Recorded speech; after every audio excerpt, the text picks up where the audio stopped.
네, 오늘 저희가 보실 본문은 사사기 1장이에요. 사사기 1장 22절에서 26절까지 말씀. 사사기 1장 22절에서 26절까지 말씀인데요. 제가 봉독하겠습니다.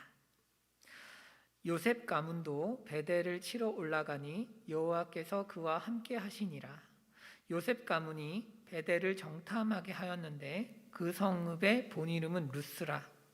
정탐꾼들이 그 성읍에서 한 사람이 나오는 것을 보고 그에게 이르되 청하노니 이 성읍의 입구를 우리에게 보이라. 그리하면 우리가 내게 선대하리라 하매 그 사람이 성읍의 입구를 가리킨지라.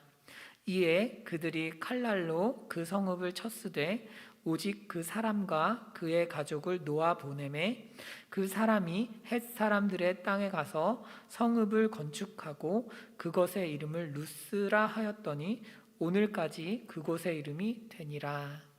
아멘. 네, 저희 PPT 뒤에는 일부러 끄신 거예요? 오케이, 괜찮습니다. 네, 사사기는 여러분들도 잘 아시다시피 이스라엘이 점차 타락해가는 이야기를 담고 있어요. 여러분들 그런 질문을 하실 수 있어요. 왜 창세기에서 갑자기 창세기가 끝나지도 않았는데 사사기입니까? 라고 물으신다면 간단해요. 학교에서 이걸 가르치기 때문에 제가 설교 준비에 보다 용이한 것을 선택했을 뿐입니다. 특별한 이유는 존재하지 않습니다. 설교 본문을 물론 되게 신령하게 정하시는 분들도 계시지만 저는 그런 식으로 정하지는 않아요. 중요한 거 하나님 말씀이 가장 정확하게 전달되는 게 중요한 것 같아서 저는 어쨌든 제가 배우는 본문을 더 묵상하고 준비하는 게 옳다라고 생각을 했어요. 그래서 창세기 본문은 아직 좀 남았는데 그건 이제 여름에 하도록 하겠습니다. 자, 여러분 하여튼 사사기는 이 질문에서 시작해요. 사사기 1장 1절 2절 한번 보실까요? 사사기 1장 1절 2절 말씀.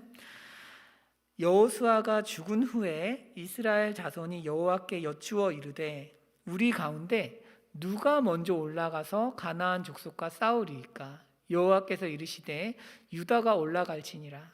보라, 내가 이 땅을 그의 손에 넘겨주었노라 하시니라. 아멘. 여러분, 여기에서 가장 중요한 것은 이제 누가 먼저 올라가서 가나안 족속과 싸우겠습니까? 라는 거죠. 이 질문은 다시 반복돼요. 사사기 말미에 반복됩니다. 사사기 20장인데요. 한번 보시면요. 사사기 20장 사사기 20장에 이렇게 돼 있죠. 이스라엘 자손이 일어나 베델에 올라가서 하나님께 여쭈어 물었습니다. 우리 중에 누가 먼저 올라가서 베냐민 자손과 싸우리이까? 하니 여호와께서 말씀하시되 유다가 먼저 갈지니라 하시니라. 이렇게 돼 있죠. 다시 반복되고 있어요. 누가 먼저 올라가서 싸우겠습니까? 라고 하는 질문이 반복되고 있습니다. 하지만 싸우는 대상이 바뀐 거죠. 원래는 사사기 1장에서는 가나안 지파와의 전쟁이었습니다. 그러니까 죄를 많이 짓고 악을 많이 행하는, 그래서 그 땅의 죄악이 너무 관영해서 하나님께서 이스라엘 민족을, 가나안 족속을 멸망시킬 어떤 심판하는 역할로 보내신 것이었죠. 그래서 이스라엘 족속이 물어봤던 건데, 가나안 족속이 사라지고 난 후, 사라졌다기보단 주도권을 내어준 이후에 사사기 말미에서는 이제 베냐민 족속을 멸망시키고 있습니다. 왜일까요? 베냐민 족속이 가나안 족속화 되었기 때문이죠. 그러니까 하나님 백성이 심판을 해야 되는 위치에서 심판을 받는 위치로 그만큼 변질된 것입니다. 여기에서 핵심 질문은 이거예요. 왜 이렇게 되었을까? 어쩌다가 이 모양이 된 걸까 이거죠. 여러분들도 그런 생각을 하실 때가 종종 있으시지 않을까 싶은데, 저는 그런 생각을 해요. 나는 믿지 않는 분들과 뭐가 얼마나 다르지? 내 행동이, 내 감정이 뭐 얼마나 도대체 다른 걸까? 여러분들은 어떠세요? 아마 정직하게 자신을 돌아보신다면 뭐 그런 질문들을 하실 것 같아요. 나 얼마나 다를까? 얼마나 차이 날까? 왜 나는 신앙생활이랍시고 열심히 시간을 투자하고 기도도 하고 예배에 참석하고 사람들과 교제도 하는데 나의 신앙생활에는 하나님의 어떤 역동적인 역사하심이라는 게 도대체 보이지가 않을까?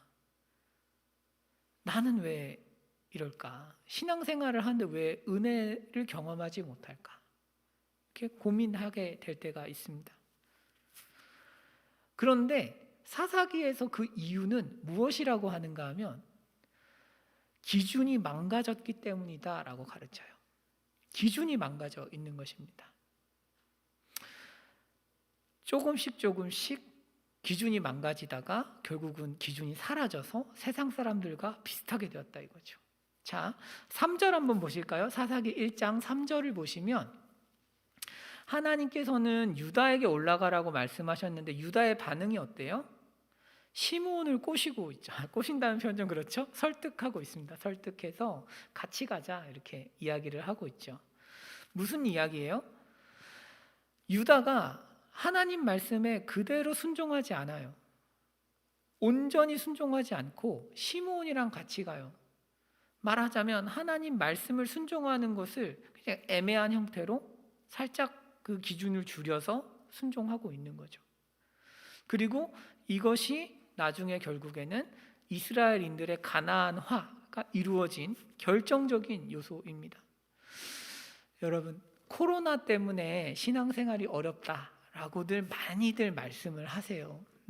저도 그런 측면이 있는 것 같은데 1년 동안은 저도 그렇게 생각을 했던 것 같아요. 코로나가 문제야. 그런데 이제 와서 1년이라는 긴 시간이 지났잖아요. 이렇게 보니까 아니에요. 코로나가 무서운 것은 코로나의 핵심, 그러니까 코로나가 우리 신앙을 망가뜨리는 가장 핵심은 우리의 기준 자체를 흔들어 버린다는 데 있습니다. 무슨 얘기예요? 예배를 안 드려버려요. 더 이상 예배를 이전에는 코로나가 없을 때는 변명거리가 없으니까 그냥 힘들더라도 와서 예배를 드리고 시간을 지켜서 예배를 드려요. 기도를 해요. 억지로라도. 그런데 이제는 그렇게 하지 않아도 되니까 예배를 편하게 드리고 예배를 쉽게 드리면서 기준 자체가 무너지고 있죠. 오후 예배를 여러분 제가 설교하고 싶어서 하는 게 아니에요. 여러분들에게 그렇게 보일 수 있다는 것도 있겠지만 저는 그렇진 않아요. 요새 그런 생각을 해요. 왜 내가 따로 예배를 한다고 해서 이 고통을 겪는가 이런 생각을 하기도 하는데 이걸 왜 하는가 하면 저의 본래 목적은 오후 예배를 드리는 습관이 없어지는 게 저는 좀 걱정됐어요. 기준이 망가지는 거죠. 이제는 우리 교회에서 대예배 때 예배 드리시는 분들 중에 오후 예배까지 드리시는 분들이 현저히 적어지고 있는 거죠. 물론 오후 예배가 공식적으로 없기 때문이기도 하지만 기준 자체가 많이 내려가 있는 상태라고 할 수 있습니다. 그래서 신앙생활이라는 것은 한 번 기준이 이렇게 내려가기 시작하면 걷잡을 수가 없어요. 여러분들도 아시죠? 내가 기도를 매일 해야겠다. 하지만 뭐 몇 번 타협하면 기도 생활이라는 게 싹 사라지죠. 그게 사실 우리의 연약함이고 현실이죠. 그러면서 평일에는 뭐 기도 안 할 수도 있지. 이렇게 가면서 점점 비슷해지는 거죠. 저는 지금 기도에 와라 이 말씀을 드리는다기보다는 각자 위치에서 나름대로의 기도 습관과 기준을 가지고 있었는데 그것들이 망가지는 경우를 말씀드리고 있는 거예요. 이제 그렇게 하다 보면 어느 순간에 하나님의 백성으로서의 정체성이 있기는 하지만 실제로 그렇게 살아내기가 굉장히 어려워지는 것입니다. 그렇죠? 여러분, 예수님 시대에 바리새인들이 종교 지도자로 있었습니다. 바리새인들, 서기관들, 사두개인들, 여러 지파 그룹이 있었죠. 지파는 아니고. 이 사람들의 가장 큰 문제점이 뭐였을까요? 이 사람들은 하나님 말씀의 기준을 낮췄죠. 지킬만 한 수준으로 내린 거예요. 지킬만 한 정도, 내가 지키고 남은 못 지킬 정도로 율법의 기준을 낮추니까 신앙의 기준이 망가지고, 그러니까 하나님의 은혜를 구하지 않게 된 거죠. 그래서 예수님께서 마태복음 5장에서, 여러분, 마태복음, 그러니까 예수님께서 왕으로 오셔서 가장 먼저 백성들에게 가르치신 교훈이 뭐예요? 산상수훈이죠. 율법의 원래 의도 수준은 이거야. 율법의 기준이 이만큼 높은 거야. 너희들이 생각하는 정도가 아니야. 뭐 하신 거예요? 기준을 회복하신 거죠. 기준이에요. 그 신앙의 기준점을 높이 원래 의도대로 회복하시고, 인간은 그 의도를 쳐다보면서 절망감을 느끼니까 뭐래요? 은혜를 구한다고요. 그러면서 하나님 은혜에 매달려서 한 걸음씩 전진해야 올바른 신앙생활을 하는 거죠. 만약 우리가 지금 신앙생활을 제대로 하고 있다면 두 가지 현상을 여러분들이 경험하실 거예요. 첫 번째 현상은 버거움이에요. 하나님 말씀이 나한테 요구하는 게 너무 버거워요. 또 하나는 기쁨이에요.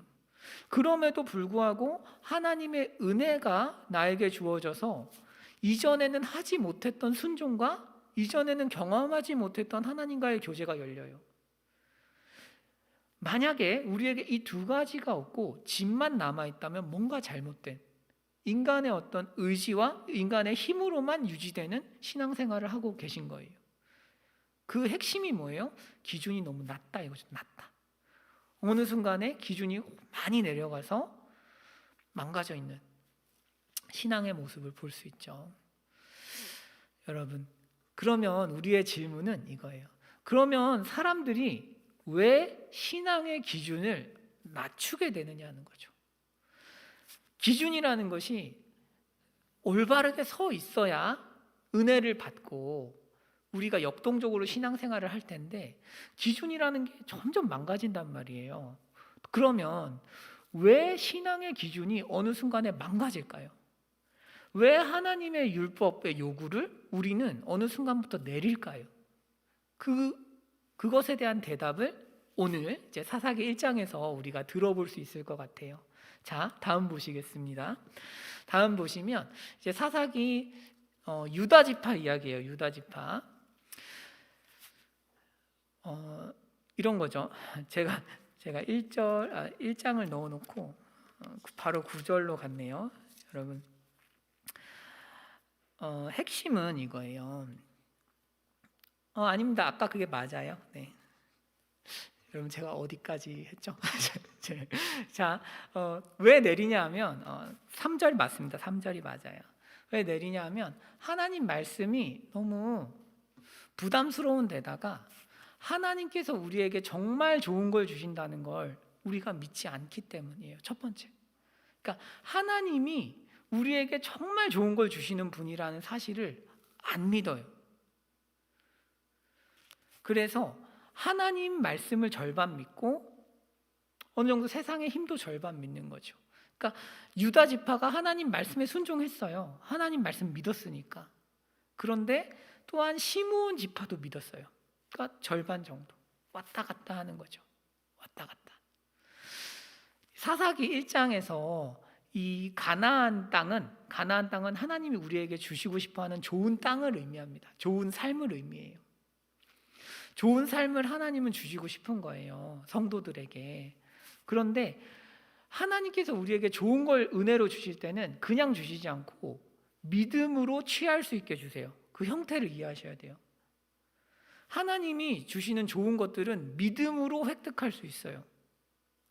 그곳에는 거인이 살아요. 내 눈으로는 절대 이길 수 없는 거인이 사는 거예요. 자, 다시 한번 봅시다. 하나님께서는 우리에게 좋은 삶을 은혜로 주시는데 그 은혜의 삶을 획득하려면 믿음이 필요해요. 하나님께서는 선물을 뭐와 함께 주시니까? 문제랑 함께 주시니까요. 그래서 하나님께서 믿음을 요구하세요. 믿음. 나를 얼마나 믿어? 그런데 우리는 좋은 삶이라는 걸 얻기 위해서 어떻게 행동해요? 하나님도 믿어요. 안 믿는 게 아니에요.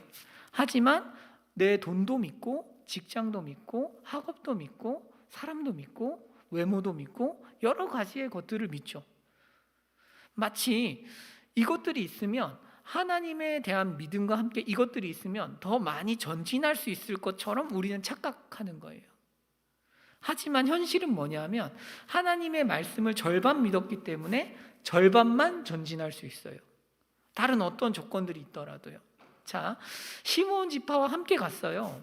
그런데 산지의 주민들은 쫓아낼 수 있었어요. 그래서 왜? 시므온 지파랑 같이 갔으니까 쟤들보다 강했겠죠. 하지만 골짜기에 있는 애들은 쫓아내지 못했어요. 왜? 더 약하니까요.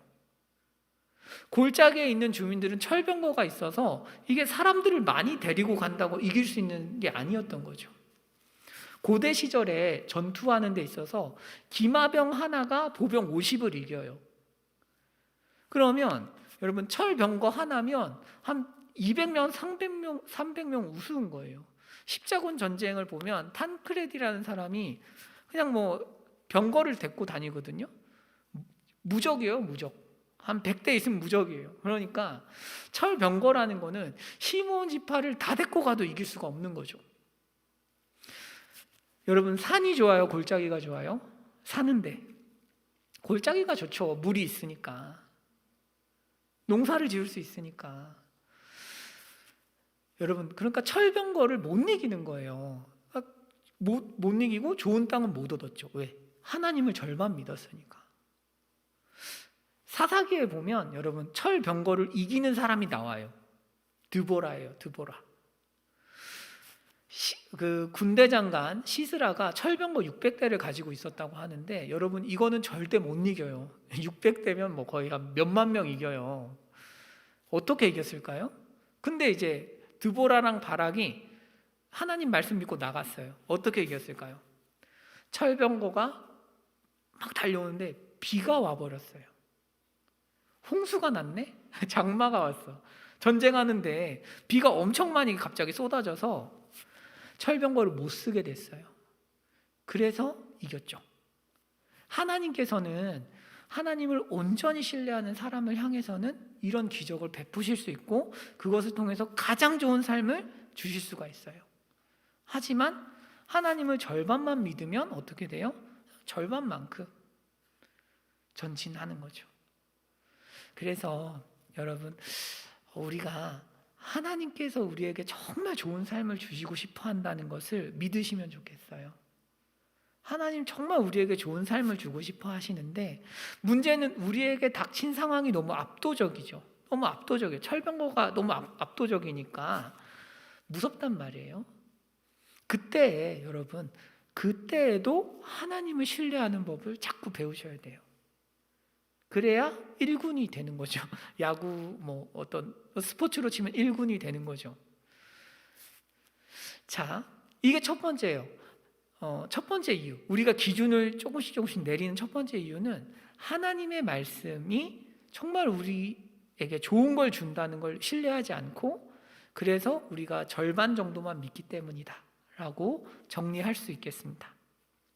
자, 그리고 여러분들 궁금해하실까봐 위에 이제 여호와께서 유다와 함께 계셨으므로 좀 이 문장이 이상하죠. 사실 여호와께서 유다와 함께 계셨는데 왜 철병거를 쫓아내지 못했을까? 이런 질문을 하시는 게 뭐 정상이에요. 그런데 히브리어는 접속사가 뜻이 다양해요. 우리처럼 그리고 그러나 그래서 이런 식으로 구분이 안 되고 왜라는 단 하나의 단어가 있을 뿐이에요.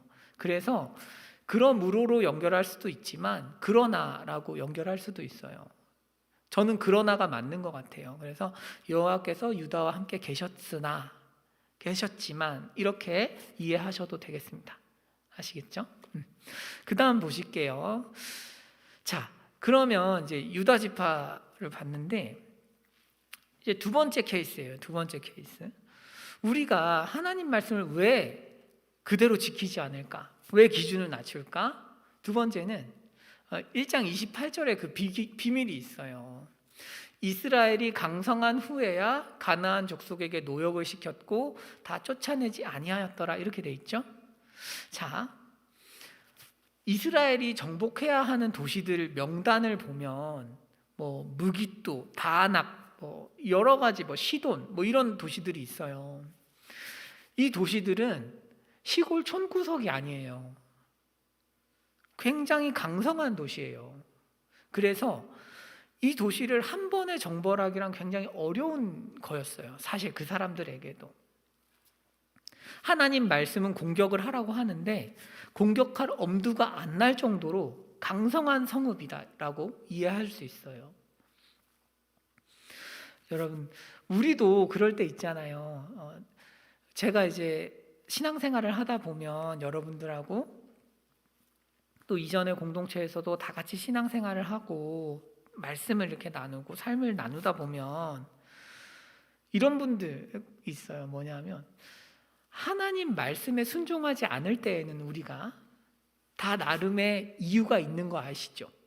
그러니까 뭐냐면 하나님 말씀에 순종하기에는 너무 힘든 상황과 맥락과 환경일 때가 너무 많아요. 그러니까 그대로 하기에는 너무 힘에 부칠 때가 많다고요. 하나님 말씀은 이 사람을 사랑하라는데 와, 이거는 진짜 대박이다, 뭐 이런 생각이 들기도 한단 말이에요. 정말 이거 정말 감당이 안 된다. 뭐 상황이 너무 압도적이어서 뭐 장발장 같은 상황일 수도 있잖아요. 너무 가난한데 먹을 게 없으니까 막 훔치고 싶은 그런 마음이 들 때도 있죠, 사람이. 그렇게 상황에 막 몰리면 우리가 순종을 잘 못해요. 그래서 우리가 하나님 말씀을 어길 때 어떤 식으로 생각을 하는가 하면 상황이 안 돼라고 생각하는 경우가 굉장히 많아요. 환경이 안 돼, 나는 아직 그 정도가 아니야 라고 환경과 자신의 어떤 연약함에 이유를 이렇게 두는 거죠. 그런데 이 성경이 좀 무서운 게요, 1장 28절이 너무 무섭지 않아요? 강성했어요. 강성했는데 쫓아내지 않았어요. 그러니까 성경이 이야기하는 우리가 불순종하는 진짜 이유는 뭐냐면 능력 때문도 아니고 상황 때문도 아니고 하기 싫어서라는 거예요. 여러분, 순간적으로 우리가 상황과 능력 때문에 순종하지 못할 수 있지만 지속적으로 순종을 하지 않는 것은 그냥 하기 싫은 거예요. 그냥 하기 싫은 거예요. 뭐보다? 그러니까 하나님 말씀을 지킬 열정도 없고 의지도 없는 거죠. 부족한 거예요. 뭐보다 부족할까요? 나의 탐심, 편안함보다 하나님 말씀을 지키는 게 부담스러운 거죠. 자, 여러분 생각해 보세요. 이스라엘이 가나안 족속에게 노역을 시키는 게 더 편할까요? 아니면 가나안 족속을 다 죽이겠다고 덤벼드는 게 편할까요? 당연히 어느 정도 공존하는 게 편하죠. 여러분들 생각해 보세요. 우리한테 누가 야, 넌 좀 힘든 일을 해, 나의 노예가 돼서 어려운 일을 해주면 좋겠어 라고 하면 좀 기분이 나쁘지만 힘이 약하면 좀 타협할 수 있죠. 그러고 살 수 있어요. 하지만 그 사람이 나를 죽이려고 들면 어차피 죽는 판에 싸우지 않겠어요? 그러니까 이스라엘 입장에서도 가나안 족속을 죽이는 건 굉장히 부담스러운 일이에요. 하지만 가나안 족속과 적당히 공존하면서 노역을 시키는 건 완전 땡큐죠. 힘든 일도 다 해주니까. 그렇단 말이에요. 그래서 하나님 말씀을 지키는 게 굉장히 부담스럽고 어려운 일이 돼버린 거죠. 여러분, 하나님 말씀을 우리가 지켜야 하는 이유가 뭘까요? 가장 본질적인 이유. 하나님 말씀 지키면 물론 좋아요. 여러분, 십계명에서 하나님께서 십계명을 주시면서 뭐라 그러세요? 너희를 위해서 준다고 하잖아요. 너희 삶을 위해서 주는 거예요. 하나님 말씀을 지키면 우리 삶이 보호받아요. 우리 삶을 안전하게 보호하는 가장 강력한 무기가 하나님 말씀에 순종하는 거예요. 하지만 여러분, 일단 그건 둘째치고 하나님 말씀에 순종해야 하는 가장 본질적인 이유 뭐예요? 그냥 하나님 말씀이니까예요. 그러니까 하나님 말씀은 그냥 하나님 말씀이니까 지키는 거지 다른 이유가 필요 없어요. 사실은 무슨 이유가 그렇게 필요해요? 하나님 말씀이니까 지키는 거죠. 하나님께서 우리를 테스트하세요. 이런 식으로. 너 지킬래? 하나님 말씀 정말 지킬 수 있어? 라고 테스트하실 때가 있죠. 저한테는 어떤 일이 있었냐면 제가 이제 결혼을 하고 2인 가족이 됐잖아요. 2인 가족이 됐는데 여러분 그거 아세요? 2인 가족이 되면 주거급여라는 게 이제 신청할 수 있어요. 이제 소득이 낮은 애들은 이제 신청할 수 있어요. 소득이 낮은 가구. 그러니까 한 138만 원 이하는 신청할 수 있어요. 이제 저는 이제 결혼했을 때 저만 일하고 있었고 아내는 일을 쉬고 있었기 때문에 그 기준에 이제 도달하지 못해서 이제 신청을 한 거죠. 근데 이게 여러분 생각보다 돈을 많이 줘요. 한 30만 원 넘게 주거든요. 그러니까 이게 굉장히 큰 돈인 거죠. 저랑 아내한테는. 근데 문제가 생겼는데 하반기에 아내가 일을 시작한 거예요. 일을 조금씩 하면서 뭐 용돈벌이긴 했지만 그래도 그 기준을 넘지는 않았었는데 책 한 권을 해버렸네? 책 한 권을 해버렸어요. 그래서 뭐 이제 수백만 원 나온 거죠. 그래서 그러니까 뭐 어떡해요. 이걸 이제 가서 이제 제가 아내한테 얘기했어요. 여보, 이거를 가서 이제 신고를 해야 될 것 같아. 그러니까 아내도 그래, 뭐 알았어 이렇게 얘기는 하는데 둘 다 표정이 안 좋고 둘 다 표정이 기쁘지 않아. 뭐 해야 되는데 슬프다. 그래서 가서 이제 한 거죠. 가서 하는데 10만 원만 줄여서 말할까 막 생각하다가 뭐 하여튼 했어요. 근데 이제 뭐 기준이 제 생각보다는 높더라고요. 뭐 한 170만 원, 뭐 한 6개월 평균해서 하면 저희가 그게 안 돼요. 그래서 뭐 지금도 받고 있어요. 그래요. 뭐냐면 그 무시무시한 느낌이 있어요. 하나님 말씀에 순종할 때 뭔가 그 몇십만 원 안 되는 돈도 저한테는 너무 위협적인 그런 느낌이 있었던 거죠. 그러니까 뭐 바로 가서 즐거운 마음으로 못하고 잠깐 기도해 볼까? 뭐 이런 생각을 하면서 이제 가서 하는 거죠. 슬퍼하면서 가서 하는 거죠. 그것도 은혜죠. 사실 이제 저한테는 그런 정직한 성격이 없기 때문에 하나님 은혜로 가서 했습니다. 그래요. 그것처럼 하나님 말씀은 그런 어떤 위협이 있어요, 우리한테. 제가 그거를 해서 만약에 이제 돈이 안 나오면 뭐 굉장히 좀 더 가난하게 살겠죠. 뭐 지금도 이미 가난한데 더 가난하게 사는 건데 대신에 양심의 자유가 있죠. 양심의 자유가 있고 결국에는 하나님께서 그걸 통해서 제 삶을 지키시기 때문에 어떤 그런 또 부분도 있습니다. 여하튼 우리의 탐심이라는 게 그렇게 위협적이에요. 탐심이 위협적인데 그것을 제어하지 못하고 그것을 하나님 앞에서 바로 세우지 못하면 이제 신앙생활이 망가지는 거죠. 여러분, 사역자도 그래요. 사역자들이 은근히 이런 문제 때문에 많이 넘어지는 거 아세요? 사역자들이 소득이 안 잡히기 때문에 국가의 이제 혜택을 받으면 안 되는데 받는 경우가 굉장히 많아요. 그래서 망가져요. 앞에서는 정직하게 사세요 하고 이제 망가져요. 그런 케이스가 적지 않아요.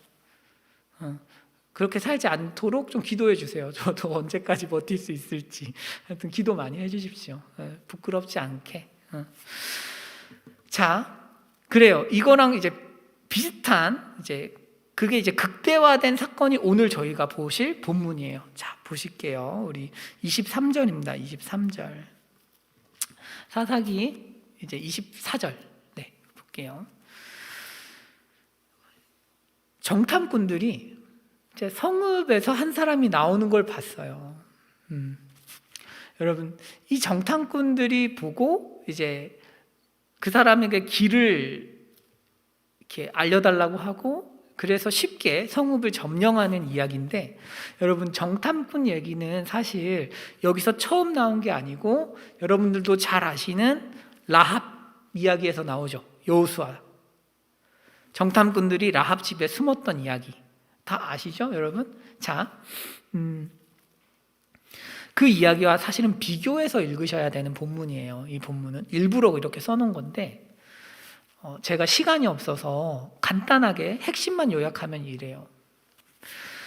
여호수아서의 정탐꾼들은 진짜 정탐꾼이에요. 자, 다음 한번 넘겨주시겠어요? 진짜 정탐꾼인데 이런 거예요. 라갈이에요. 라갈. 여호수아 시대에는 라갈이라는 단어에서 나왔어요. 정탐꾼이라는 단어가 하라가림이라는 단어인데, 말 그대로 걷는 애들이에요. 정탐을 해요, 실제로. 그러니까 성을 막 돌아다니는 거죠. 성을 돌아다니고 성 안에 가고 막, 그러니까 라합 집에도 간 거죠. 그러니까 정탐을 해 하면 진짜 정탐을 하는 애들이에요. 그러니까 정탐꾼이죠. 대신에 아주 위험하게 돌아다니는 사람들이죠. 눈에 띌 테니까, 그죠? 고대 도시에 새로운 애들이 두리번거리면서 다니면 눈에 띄겠죠, 당연히. 위험한 일을 하는 사람들이죠. 그런데 사사시대에는 라갈이란 단어를 쓰지 않아요.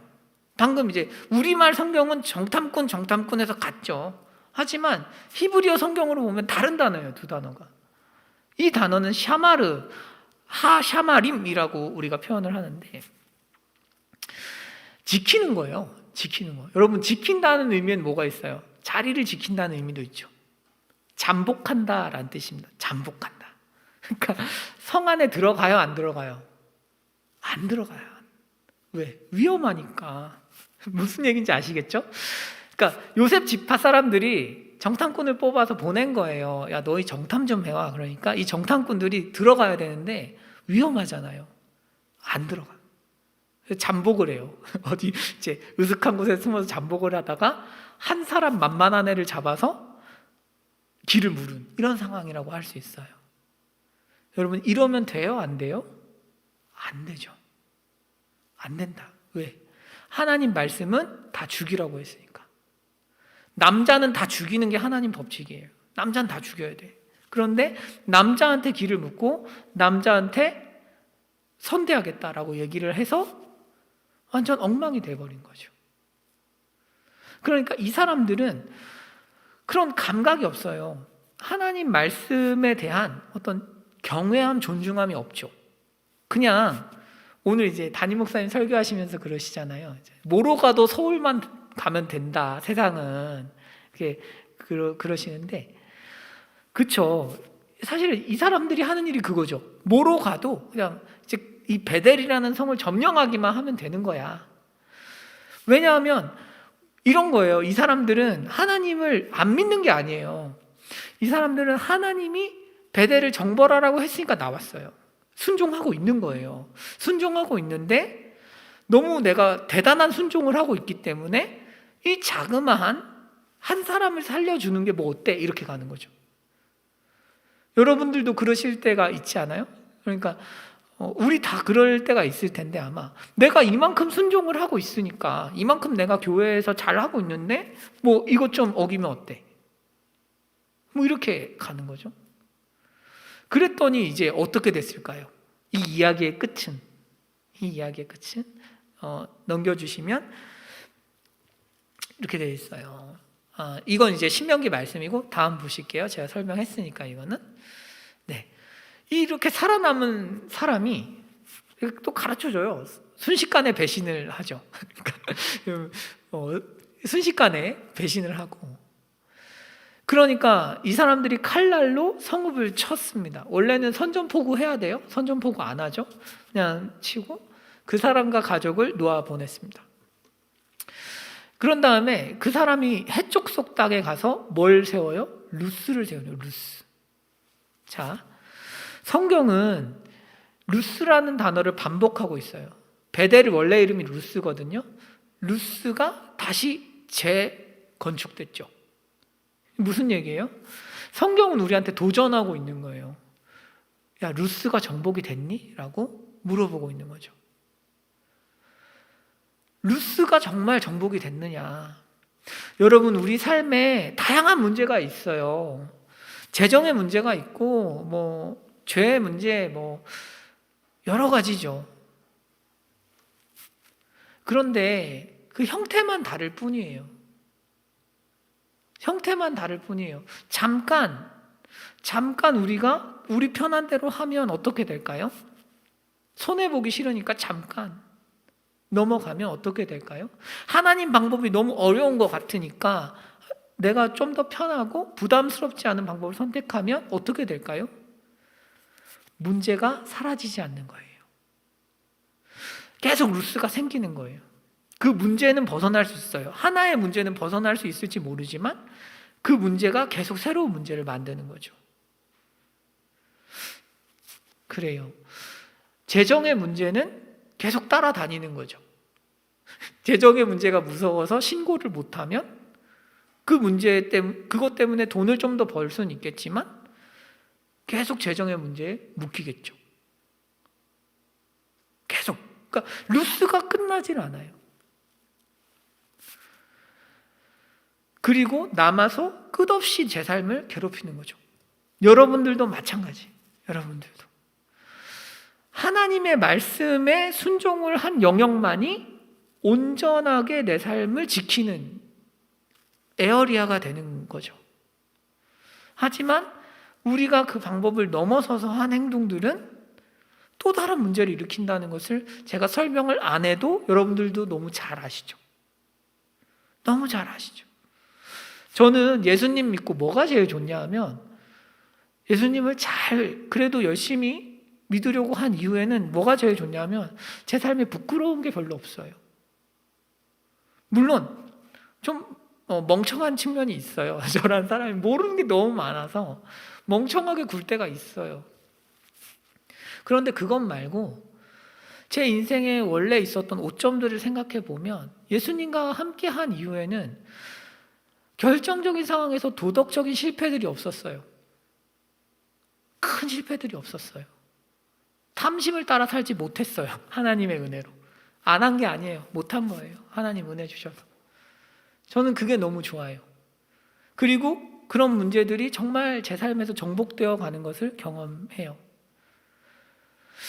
여러분, 이거는 정말 여러분 같은 모태신앙 분들 모르실 수도 있어요. 하지만 저는 이제 믿지 않다가 믿었기 때문에 20살 이전에는 그런 거예요. 문제 하나를 해결해요. 편법으로 해결하고 거짓말로 해결하고 어떻게든 해결을 했지만 그 문제가 계속 튀어나오는 거죠. 그런 경험들이 좀 지금도 되게 끔찍하게 남아있는데 그런 거예요. 비유하자면 이런 거예요. 여러분들 혹시 진격의 거인 보셨는지 모르겠는데 한 달 전에 제가 진격의 거인 재밌게 봤거든요. 막 밤새 가면서 보고 막 이랬는데 그 진격의 거인 보시면 막 거인을 죽일 수가 없잖아요. 거인을 죽일 수가 없어요. 거인 목을 쳐야만 죽거든요. 그런 거예요. 다른 데는 아무리 막 자르고 막 이래도 막 재생돼요. 그런 거예요. 하나님 말씀은 우리 삶의 거인을 이기는 유일한 방법이에요. 유일한 방법이에요. 그래서 루스가 생기지 않아요. 그래서 여러분들도 그러시면 좋겠어요. 하나님 은혜로요. 여러분, 그런데 이제 좀 말씀을 마무리하려고 해요. 하나님 말씀의 기준을 낮추는 이유를 몇 가지 살펴봤어요. 2가지 봤는데 이제 유다 족속의 경우는 이제 하나님이 정말 나한테 좋은 걸 주신다는 걸 신뢰하지 못했던 거고, 요셉 지파 같은 경우는 손해 보니까 안 한 거죠. 손해 보니까 편한 대로 한 거예요.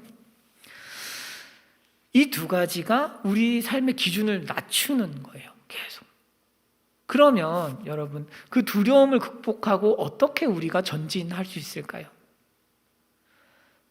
하나님께서 함께 하심을 믿어야 돼요. 그런데 이 함께 하심이라는 게 아주 우리는 이렇게 생각해요. 무슨 일이 끝나면 하나님 말씀에 순종을 하고 그 일이 끝나면 하나님이 함께 하실 거야.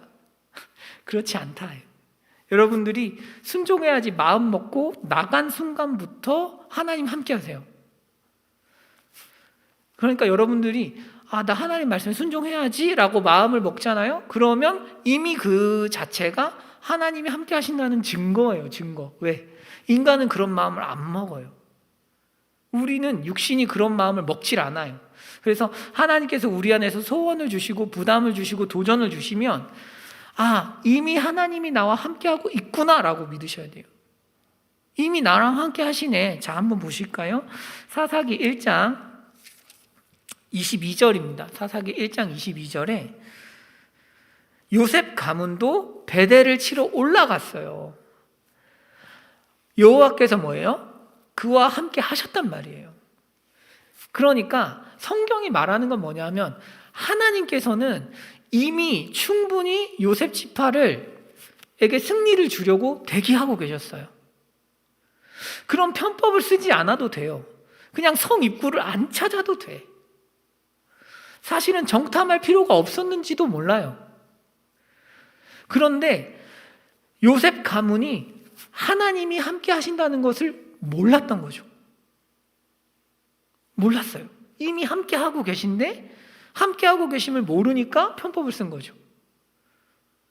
그래서 망가진 거예요. 그러니까 우리도 마찬가지예요. 삶에 되게 부담스러운 명령들, 어떤 요구들이 주어질 때 부담스러워. 하지만 잘 해봐야겠다라고 마음을 먹으면 이미 하나님 함께 하고 계신 거예요. 그러니까 그때 하나님의 방법대로 움직여서 문제를 정복하고 해결해야 전리품을 마음껏 경험할 수 있는 거죠. 여러분, 여기에서 하나의 팁도 있어요. 사실 요셉 가문이 베델을 치러 올라갔고 유다 지파도 싸우러 올라가니까 여호와께서 함께 하셨어요. 다른 지파들은 함께 안 해요. 이 표현이 나오지 않아요. 그러면 하나님이 편애하신 걸까요? 얘네만? 그게 아니다 이거죠. 하나님께 순종하려고 마음을 먹으면 함께 하시는 거예요. 적극적으로 전쟁에 나간 지파는 이 두 지파밖에 없었고 그래서 하나님이 함께 하신 거죠. 여러분, 하나님께서 물론 우리랑 항상 함께 하세요. 순종을 하든 안 하든. 하지만 여기에서 함께 하신다는 표현은 개입하고 도와주신다는 의미예요. 그러니까 우리가 생각한 임재 이런 게 아니에요. 그렇다기보다는 하나님이 도우신다는 얘기죠. 하나님이 정말 도와주실 생각이 충만한데 애들이 믿지 않는 거죠. 그래서 여러분, 하나님의 어떤 역사하심을 경험하고 싶다면 기준을 높이 세울 뿐만 아니라 움직이셔야 돼요. 움직이셔야 돼요. 예전에 한 10년 전에 이용규 선교사님이라고 이제 내려놓음이라는 책으로 되게 유명하셨어요. 여러분들도 아마 들어본 적이 있을 수 있어요. 이분이 이제 하버드 나오셨나? 서울대 하버드 나오셔서 몽골 선교를 가셨나. 그래서 굉장히 그 학벌 때문에 유명해지시기도 했지만 사실 그분이 이제 유명세를 탄 이유는 그런 것 때문은 아니었어요. 그런 것 때문은 아니고 이분에게 역사하신 하나님의 은혜가 굉장히 컸기 때문에 하나님이 정말 함께 하시는구나. 그래서 사람들이 그 책을 많이 봤어요. 그런데 이제 사람 마음이라는 게 남이 은혜 받는 게 꼭 좋지는 않죠. 자기한테 은혜를 안 주면. 그래서 이용규 선교사님이 세미나를 하는 중에 어떤 분이 질문을 하셨대요. 메일도 보내시고 왜 나한테 하나님은 응답을 안 하냐? 왜 당신한테는 하고 나한테는 안 하냐? 물론 이제 삶의 다양한 측면이 있으니까 뭐라고 말씀드리기가 어렵지만 이 본문만 가지고 봤을 때는 이용규 선교사님이 하나님께 많이 응답받은 이유가 뭐라고 생각하세요? 많이 움직이니까요. 하나님의 도전적인 말씀에 많이 반응하니까. 적극적으로 반응하니까 하나님도 적극적으로 도우시죠. 그래서 함께 하신다라는 것을 더 많이 경험한 거죠. 여러분, 하나님의 도전적인 말씀에 순종을 할 때는 하나님의 도우심을 확신하면서 움직이는 연습을 하셔야 돼요. 저한테 하는 말이기도 하고. 여러분, 예수님은 어떠셨을까요?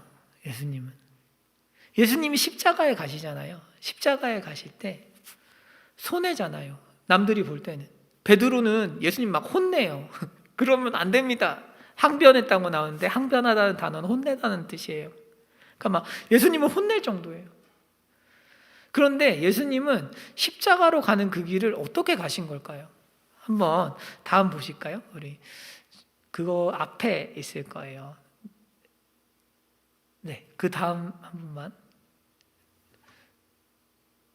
네, 저게 어려워요, 여러분. 계속 막 왔다 갔다 하고 뭐 그래서 저게 전 디지털이 싫어요. 디지털이 너무 저를 피곤하게 하고 있어요, 요새. 어쨌든 이런 거예요. 나를 보내시니가 나와 함께 하시기 때문에.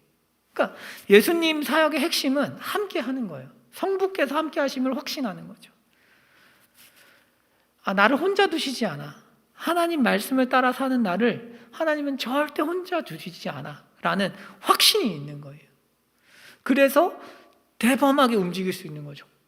인간이 어떻게 함부로 움직이겠어요? 다 위험한데. 우리가 죽으려고 움직이는 게 아니고 이 전쟁에서 반드시 이길 수 있기 때문에 움직이는 거죠. 왜? 하나님이 함께 하시니까. 하나님이 그 여러 가지 상황과 조건을 정말로 역사하시는 분임을 알려주실 거예요. 여러분, 이렇게 함께 하심을 우리에게 경험하게 하기 위해서 뭐 하신 거예요? 십자가 지신 거죠.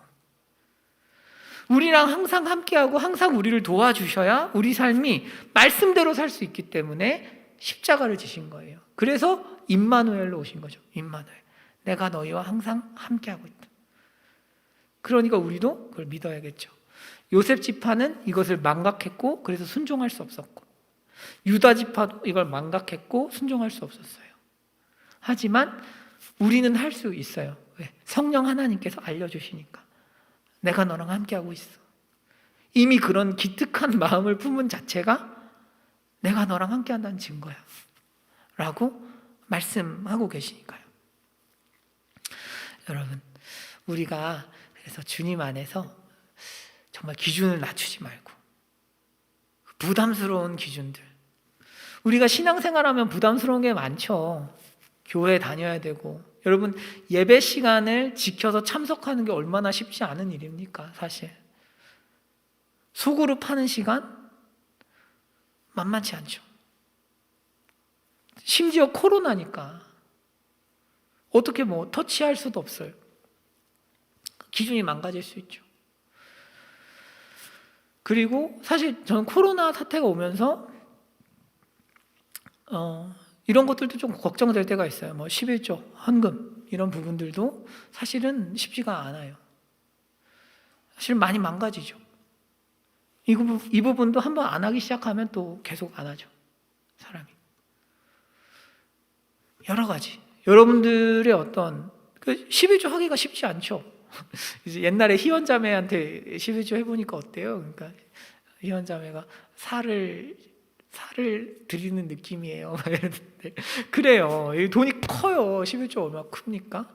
그러니까 막 기준을 낮춰버리죠. 안 해도 돼. 이렇게 낮춰버리죠. 뿐만 아니라 그거 말고도 많아요, 여러분.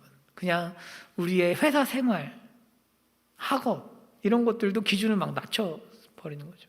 대충 해. 안 됩니다, 여러분. 기도 생활도 바르게 기준을 회복하고, 그래서 그 기준을 타협하지 않고 하나님 앞에서 은혜를 겸손하게 구할 때 여러분 우리가 정말 하나님이 이렇게 좋으신 분이구나 라는 것을 경험할 수 있을 거예요. 우리 같이 한번 기도하시겠습니다. 여러분 이 시간에 우리 기도하실 때 하나님 저 사실 너무 부담스러워요. 하나님의